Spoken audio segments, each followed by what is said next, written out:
People often ask a strange question when they come to physics. They say, "Can you explain this to me simply?" And what they usually mean is, "Can you give me an answer that lets me stop thinking about it?" That's a funny thing when you think about it, because the most interesting things in life are not the ones that give you answers. They're the ones that change the way you look at the question itself. And that's where Richard Feynman comes in. Most people think Feynman was famous because he explained physics well. That's true, but it's also not the whole story. He didn't just explain things. He changed how people approached understanding in the first place. He didn't hand you conclusions wrapped in a bow. He handed you curiosity, discomfort, and a strange kind of joy in not knowing. Let me start with something simple. Think about how you learned things in school. You were probably told that physics is about formulas, definitions, and right answers. You were shown problems with neat solutions at the back of the book.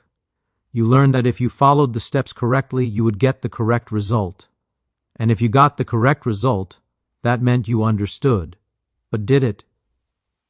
Feynman used to say something unsettling. He would say that knowing the name of something is not the same as knowing the thing. You can call a bird by its scientific name, its common name, or a name in a dozen languages. But none of those names tell you how the bird flies, how it finds its way across continents, or how it knows when to sing. And suddenly, something shifts. You realize that much of what we call learning is actually just labeling. We memorize words, not meanings. We collect answers, not insight. We repeat explanations without ever asking whether they truly connect to our own experience of the world. Feynman didn't like that. He liked to ask questions that made people uncomfortable. Not because he enjoyed confusion, but because confusion is often the doorway to real understanding. When something feels too neat, too tidy, too certain, that's usually a sign you've stopped thinking. Take something ordinary, a chair. You're sitting on one right now, probably without thinking about it. Why does it hold you up? You could say because it's solid. That sounds like an answer, but it's really just a word replacing a mystery. What does solid mean? Why don't the atoms in the chair pass through the atoms in your body? You can keep digging, and each time you dig, you realize the explanation isn't a simple story at all.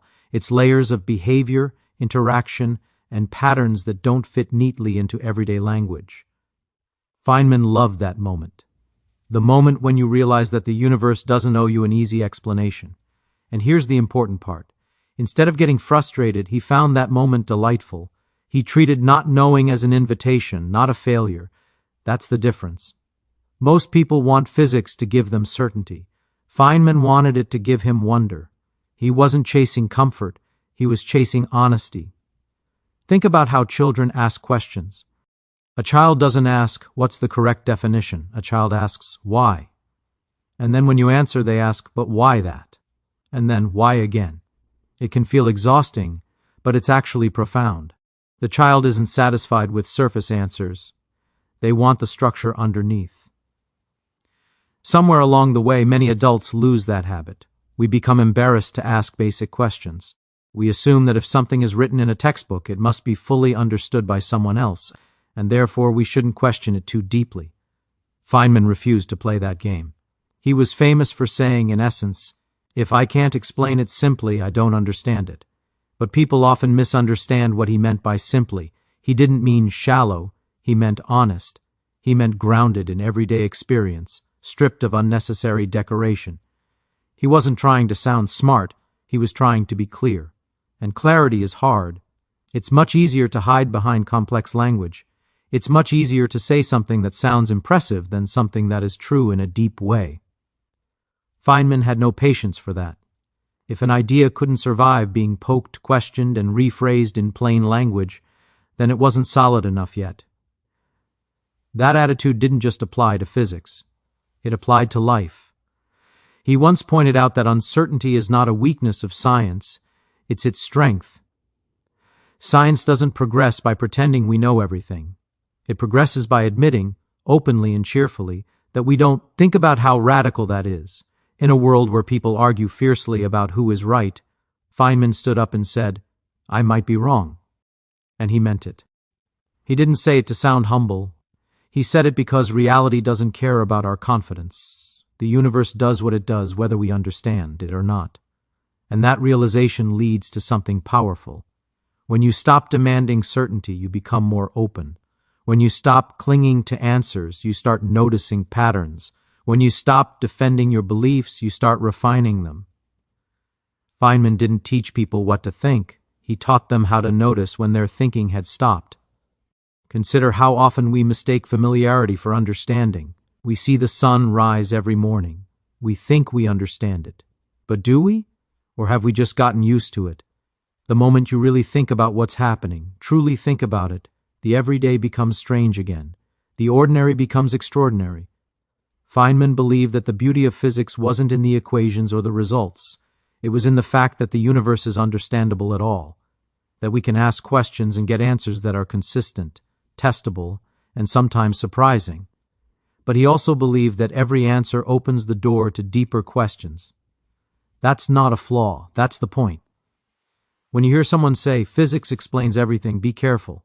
Physics doesn't explain everything in the way a story explains a plot. It gives us tools to describe how nature behaves. The meaning, the feeling, the awe, those come from how we engage with those descriptions. Feynman used humor a lot. He laughed at himself. He laughed at the absurdity of existence. Not because it was trivial, but because laughter is a sign that you are not pretending to be in control. There's something deeply human about that. He once talked about how people ask, "Why does this happen?" And sometimes the most honest answer is, because that's how it happens. Not because we're lazy, but because we've reached the edge of what explanation means. Beyond that point, we're not explaining anymore. We're just renaming the mystery. And that's okay. In fact, it's more than okay. It's beautiful because it reminds us that thinking is not about reaching a final destination. It's about staying awake. It's about resisting the urge to settle too quickly. It's about being willing to sit with uncertainty without rushing to fill the silence. That's what Feynman taught. He showed that intelligence isn't about having answers ready. It's about having questions alive.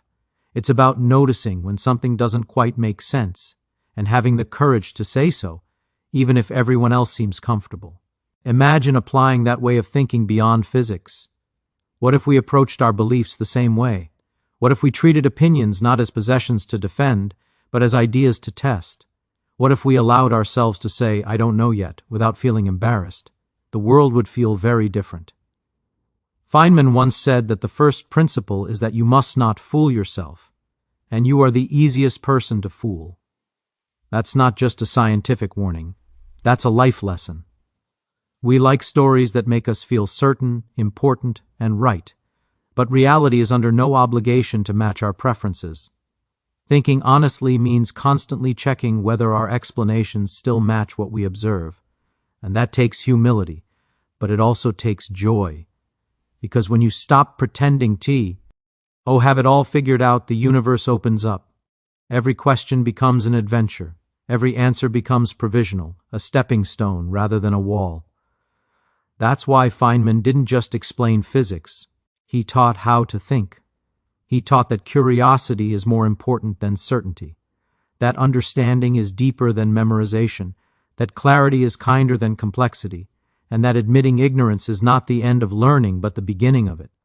So the next time you hear an explanation that feels too complete, too final, pause for a moment.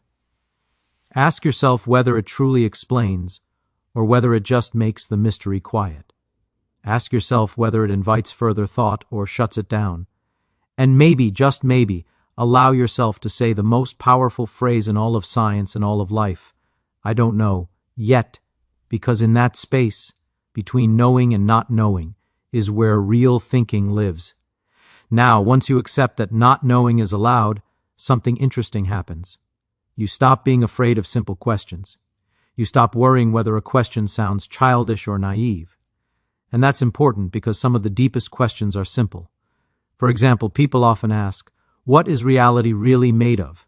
That sounds like a big, sophisticated question. But Feynman would quietly turn it around and ask something smaller. He might say, "What do you mean by made of?" And suddenly the ground shifts under your feet. We're used to thinking that things are made of smaller things, like bricks in a wall. But when you look closely enough, that picture starts to fall apart. You don't find tiny hard objects sitting neatly in space. You find behavior. You find interactions. You find patterns that only make sense when things move, respond, and influence one another. And that's unsettling because we like solid foundations. Feynman didn't try to replace that discomfort with comforting stories. He let the discomfort remain. He trusted that if you stayed with it long enough, curiosity would replace fear. That's a subtle but powerful lesson. Most explanations try to remove mystery. Feynman's explanations often made the mystery sharper, clearer, more precise. He didn't say, "Here is the final truth." He said, "Here is how far we can go honestly, without pretending." And there's integrity in that. Think about how often people confuse explanation with authority. If someone speaks confidently, uses complicated language, and sounds sure of themselves, we assume they understand. But confidence is not understanding. Fluency is not insight. Feynman was suspicious of anything that couldn't be questioned. If an idea collapsed when you poked it gently, it wasn't ready yet. And if a person became defensive when questioned, that told you something too. He believed that real understanding invites questions. It doesn't fear them. That's why he loved teaching beginners. Beginners ask the questions experts have learned to ignore. Experts sometimes forget how strange things really are. Beginners haven't had time to get used to the weirdness yet, and the universe is weird. We pretend it's normal because we live in it every day. But nothing about it is obvious. Not motion, not time, not cause and effect, not even the idea that something exists rather than nothing. Feynman would look at something familiar and treat it as if he were seeing it for the first time. He didn't dull his sense of wonder. He sharpened it. That's not accidental, it's a choice, because the moment you stop being amazed, you stop asking. And the moment you stop asking, learning quietly ends.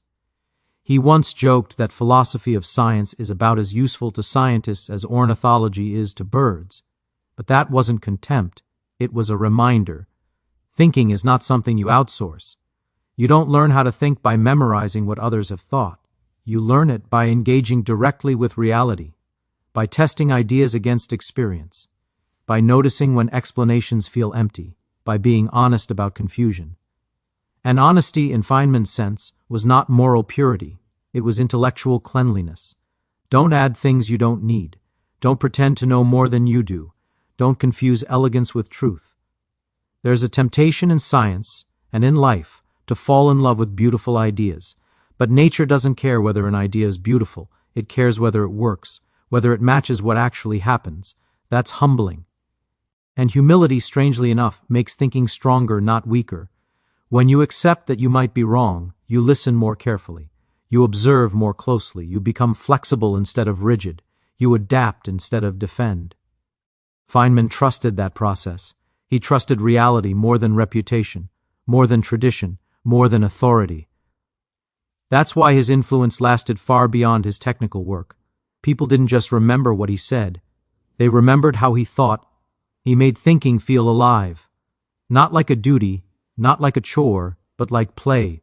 Serious play, yes, but play nonetheless. When you watch a child take something apart, not to break it, but to see how it works, you're watching the same spirit Feynman brought to physics. Curiosity without fear, exploration without ego. And that's rare, because ego wants answers. Ego wants closure. Ego wants to be right. Curiosity wants understanding. And understanding is never final. So maybe the real lesson isn't about physics at all. Maybe it's about posture, about how you stand in front of the unknown. Do you demand it explain itself to you in familiar terms, or do you meet it with patience, humor, and respect? Feynman chose the second path. He showed that you don't need certainty to live meaningfully. You need honesty. You need curiosity. You need the courage to say, this is strange and I don't fully get it, but I want to. And that desire, that wanting to understand, is what keeps thinking alive. When you carry this way of thinking outside the classroom or the laboratory, something quiet but powerful happens. The world stops feeling like a set of finished answers and starts feeling like an ongoing conversation. You no longer walk around demanding certainty from everything you see. You begin to notice processes, instead of conclusions. And that changes how you live. Because life, just like physics, refuses to give clean answers. People want formulas for happiness, rules for success, guarantees for meaning. But the universe doesn't work that way. It never has. Feynman understood this deeply even when he wasn't talking about science at all. He once said that he could live with doubt and uncertainty, and not knowing. That sentence sounds simple, but it's one of the hardest positions a human being can take. We are built to crave certainty. Uncertainty feels like danger. Our minds rush to fill the gaps, even with stories that aren't true. Feynman resisted that impulse. He didn't treat uncertainty as a flaw to be eliminated. He treated it as the natural state of an honest mind. And once you accept that, the pressure eases. You don't have to pretend anymore. You don't have to perform understanding. You're allowed to explore. That permission is rare. In everyday life, people often reward confidence, not accuracy. They reward certainty, not curiosity. But confidence without understanding is fragile. It shatters the moment reality pushes back. Curiosity, on the other hand, grows stronger under pressure. When something doesn't make sense, the curious mind leans in. It asks better questions. It listens more closely. It becomes patient. This is why Feynman's influence extends far beyond physics. He wasn't teaching facts. He was modeling a stance toward reality. A stance that says, I don't know yet, but I'm paying attention. And paying attention is everything. Because reality is always whispering clues.